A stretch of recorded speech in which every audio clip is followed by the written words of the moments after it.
अभी मार्केट में बहुत सारे इलेक्ट्रिक स्कूटर्स अवेलेबल हैं। तो अब सवाल ये आता है, क्या अभी इन इलेक्ट्रिक स्कूटर को लेना चाहिए या फिर उन इलेक्ट्रिक स्कूटर का वेट करना चाहिए जो मार्केट में आने वाले हैं। तो चलो आज के इस वीडियो में बात करते हैं कि value for money upcoming electric scooters कौन से हैं और उनके लिए आपको कितना वेट करना पड़ेगा और उनका प्राइस क्या होगा। सबसे पहले बात कर लेते हैं सुजुकी की इलेक्ट्रिक एक्सेस के बारे में। ये सुजुकी की तरफ से आने वाला पहला इलेक्ट्रिक स्कूटर होगा।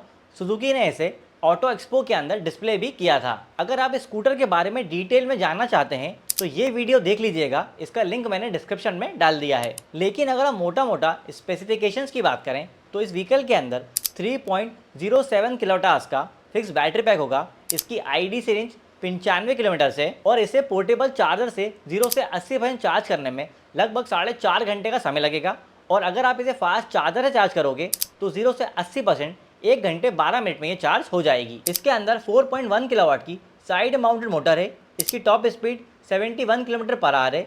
और अगर हम टायर, ब्रेक और सस्पेंशन की बात करें तो इसमें फ्रंट में 12 इंच का अलॉय व्हील है, डिस्क ब्रेक के, टेलीस्कोपिक सस्पेंशन है और रियर में 12 इंच का अलॉय व्हील है, ड्रम ब्रेक है और सिंगल साइड सस्पेंशन है। अभी रिसेंटली सुजुकी ने एक इवेंट में कंफर्म कर दिया है कि उन्होंने इस गाड़ी का प्रोडक्शन स्टार्ट कर दिया है और आपको ये मार्केट में जल्दी देखने को मिलेगी। और इसके स्पेसिफिकेशन से रिलेटेड सारी जानकारी सुजुकी ने ऑलरेडी क्लियर कर दी है। बस प्राइस और वारंटी के बारे में डिटेल आना अभी बाकी है, जो जल्द ही सुजुकी एक लॉन्च इवेंट में कवर कर देगा। ये व्हीकल हमें दिवाली तक शोरूम्स के अंदर देखने को मिल सकता है। स्पेसिफिकेशन वाइज देखें तो ये स्कूटर अफोर्डेबल इलेक्ट्रिक स्कूटर की कैटेगरी में आना चाहिए। अब देखते हैं कि इसका प्राइस अफोर्डेबल होता है या नहीं। अगला स्कूटर है विडा VX2। ये विडा की तरफ से आने वाला एक बजट इलेक्ट्रिक स्कूटर होने वाला है और अगर एग्जैक्टली कहूं तो इसका प्राइस अभी विडा V2 सीरीज के मुकाबले थोड़ा कम होगा। लास्ट ईयर इस स्कूटर को हीरो ने EICMA एक्सपो के अंदर डिस्प्ले किया था और यही स्कूटर इंडिया के अंदर VX2 के नाम से बेचा जाएगा। लेकिन ये हो सकता है कि ये स्कूटर बिल्कुल सेम ना हो, छोटे मोटे चेंजेस के साथ इसे लॉन्च किया जाएगा इंडिया में। इस इमेज के अंदर देखा जा सकता है कि इसके अंदर VX2 प्लस लिखा हुआ है, मतलब इसके अंदर भी हो सकता है कि 3 वेरिएंट्स होंगे जैसे अभी विडा V2 लाइनअप के अंदर होते हैं। करंटली विडा V2 सीरीज के अंदर 3 बैटरी पैक ऑप्शंस अवेलेबल हैं।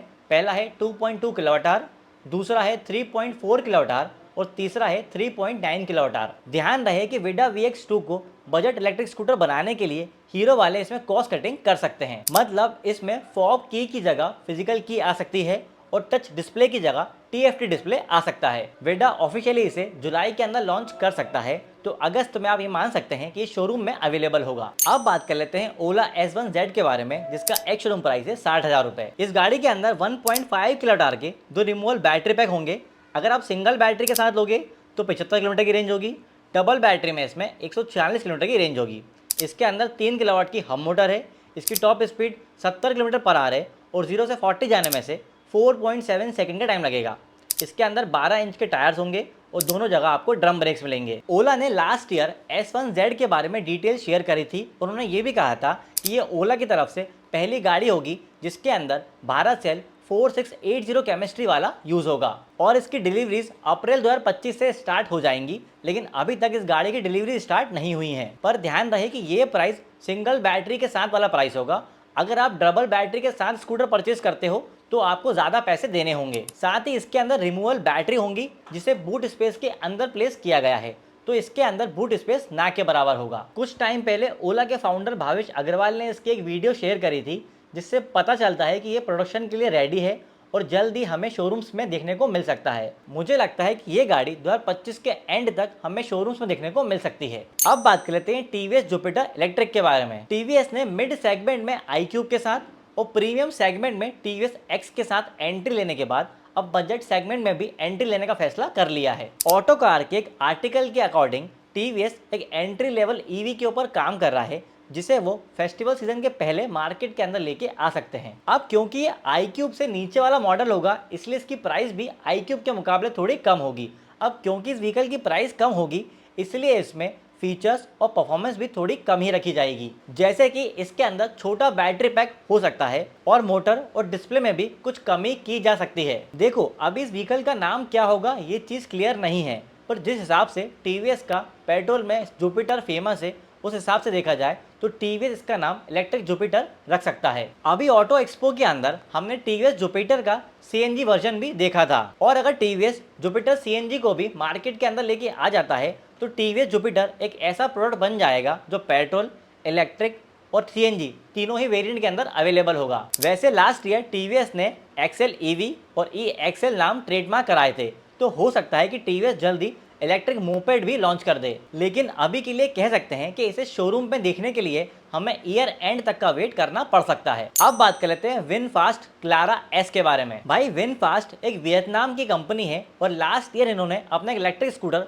क्लारा एस को इंडिया में पेटेंट रजिस्टर किया था। इसके अलावा इन्होंने तमिलनाडु गवर्नमेंट के साथ एमओयू भी साइन किया था, जिसके अंडर ये तमिलनाडु के थूथुकुडी में अपना मैन्युफैक्चरिंग प्लांट भी स्टैब्लिश करेंगे। और उसके बाद इसकी पहली झलक हमें ऑटो एक्सपो में देखने को मिली थी, जहां विनफास्ट ने ऑफिशियली इसे इंडिया में पहली बार शोकेस भी किया था। अगर आप विनफास्ट की पूरी लाइनअप के बारे में डिटेल में जानना चाहते हैं तो ये वीडियो देख लीजिएगा, मैंने इसका लिंक डिस्क्रिप्शन में डाल दिया है। लेकिन अगर हम मोटा मोटा फीचर्स की बात करें तो स्कूटर के अंदर 3.5 किलोमीटर का LFP बैटरी पैक होगा और इसकी IDC रेंज 194 किलोमीटर होगी।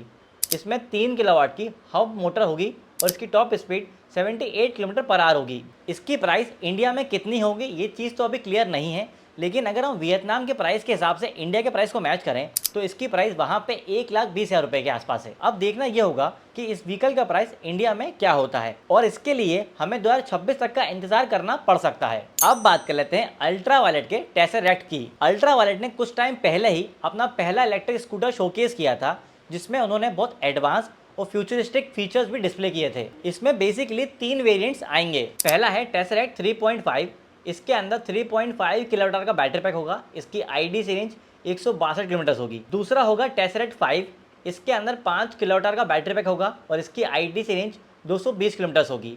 और तीसरा होगा टेसरैक्ट 6, इसके अंदर 6 किलोमीटर का बैटरी पैक होगा और इसकी IDC रेंज 261 किलोमीटर होगी। अगर आप इन स्कूटर्स के बारे में डिटेल में जानना चाहते हो तो हमारा ये वाला वीडियो देख सकते हो, डिस्क्रिप्शन के अंदर आपको लिंक मिल जाएगा। अगर हम कीमत की बात करें तो इसके बेस वेरिएंट का प्राइस 1,45,000 रुपये होगा और टॉप वेरिएंट का प्राइस 2 लाख से ऊपर जाएगा। जिन लोगों ने इसे प्री बुक किया है उन्हें इसकी डिलीवरी अगले साल जून तक मिलना स्टार्ट हो जाएंगी। तो हम ये कह सकते हैं कि इसका फाइनल वर्किंग मॉडल को शोरूम्स में देखने के लिए हमें अगले साल तक का इंतजार करना पड़ सकता है। तो ये तो थे वो अपकमिंग इलेक्ट्रिक स्कूटर्स जिन्हें लेने के लिए आप थोड़ा इंतजार कर सकते हो। बाकी आप किस स्कूटर को लेके एक्साइटेड हो कमेंट करके ज़रूर बताना, और इलेक्ट्रिक गाड़ी के ऐसे ही डिटेल वीडियोस के लिए दिल टूटा वाइगर को सब्सक्राइब कर लीजिए।